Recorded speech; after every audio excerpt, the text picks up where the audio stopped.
abogado ni Tulfo para pag-isahin na lamang ang mga magkakahiwalay na reklamo ng kampo ni Claudine at Raymart laban sa kolumnista, gayon din ang mga reklamo nito laban sa mag-asawa.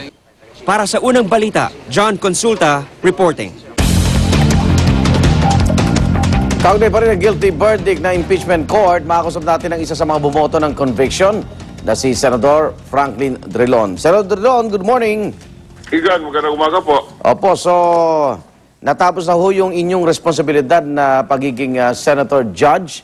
Ano hong pakiramdam habang ibinababa nyo yung guilty verdict kay Chief Justice? Hindi madali.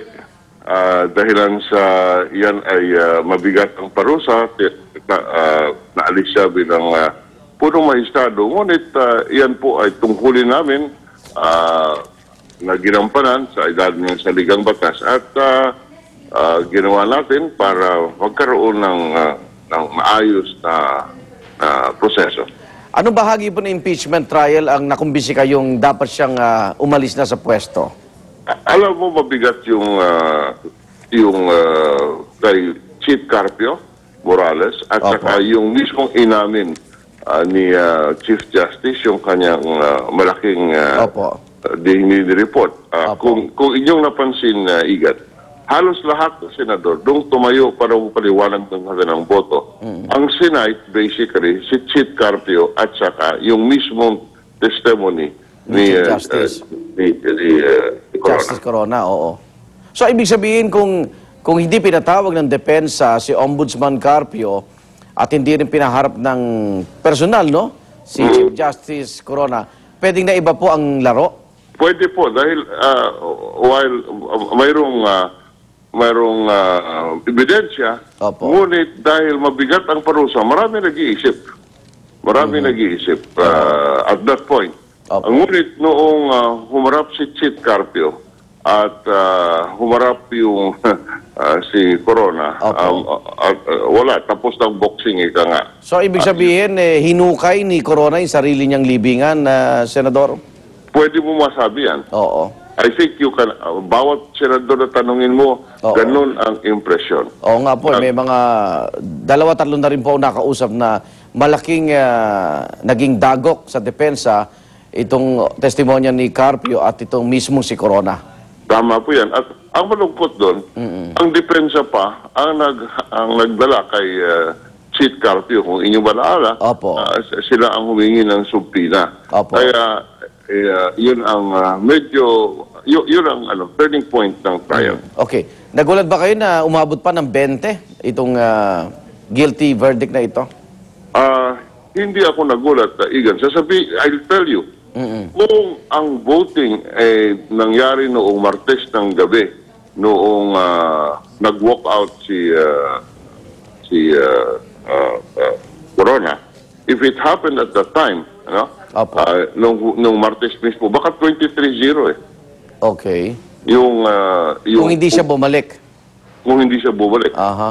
Hindi siya bumalik. Senador Drilon, personal, anong pakiramdam mo na habang nililitis si Chief Justice Corona, ikaw rin ay nililitis ng mga supporter niya. Hindi ba, naramdaman mo rin ba yun na parang iba ang tingin sa'yo at personal ka pa na hinamon dito sa pagpirma ng waiver, Senador Drilon? Alam mo, kasama na lahat yan.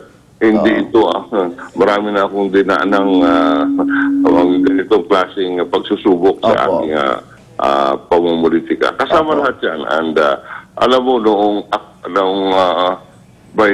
ako ang nakapaglabas ng SALN ni Corona. Doon nagsimula. Sa simula pa lang. Noong dahil sa tanong ko, produce nung Clerk of Court. Oo, yung kanyang SALN. Alam kong tatargetin na niya ako. Dahil sa yun nag-upisa ang pagbuo ng kaso ng prosecution. Opo. Senador, anong inaasahan natin kay Chief Justice? Kasi lumutang yung mga ikangay kaso pa na haharapin niya. Ano bang pananaw mo doon? Sapat na ba yung removal from office at hindi na ituloy yung mga kaso niya?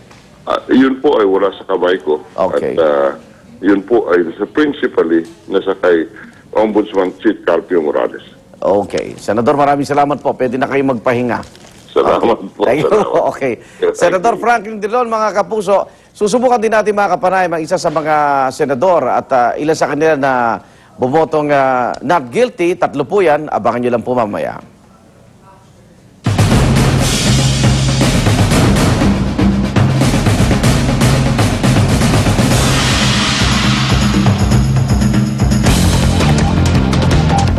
Dalawang sasakyan nagkasagian sa kasagsagan ng traffic sa EDSA.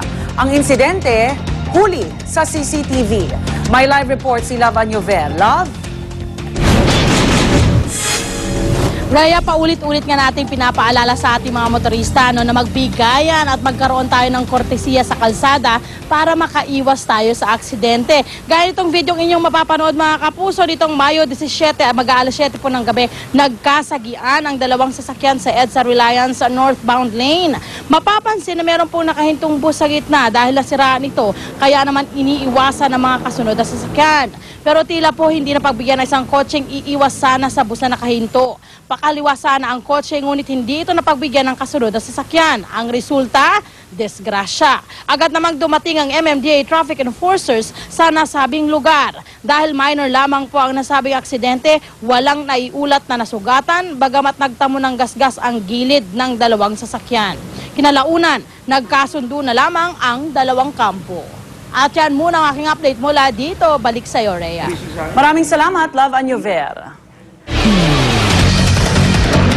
At ang hirit namin mamaya salpukan ng dalawang kotse sa Quezon City. 3 po ang nasaktan.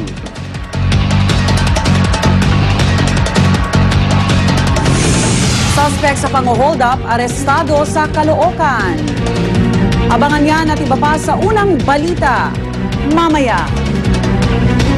At mga kapuso, ang inyo pong nakikita ay ang sunog na nagaganap ngayon sa isang residential area dyan po sa Barangay Singkamas sa Makati.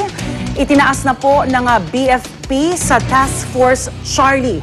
Ang sunog na nangyayaring yan sa lugar, isang residential area po yan. Nandiyan na po ang ating mga kinatawan ng pamatay sunog. Task Force Charlie na po ang kanilang alarma at patuloy po nilang inaapula ang malaking sunog na yan sa Barangay Singkamas sa Makati.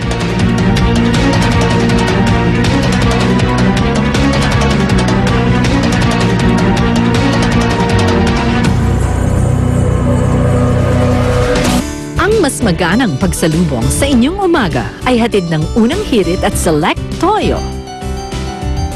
New 45 BMEG Premium Hog Pellets. Mas lalong pinaraming siksik laman enhancers, balanse sustansya formula at bilis laki booster para bilis asenso ang buhay mo.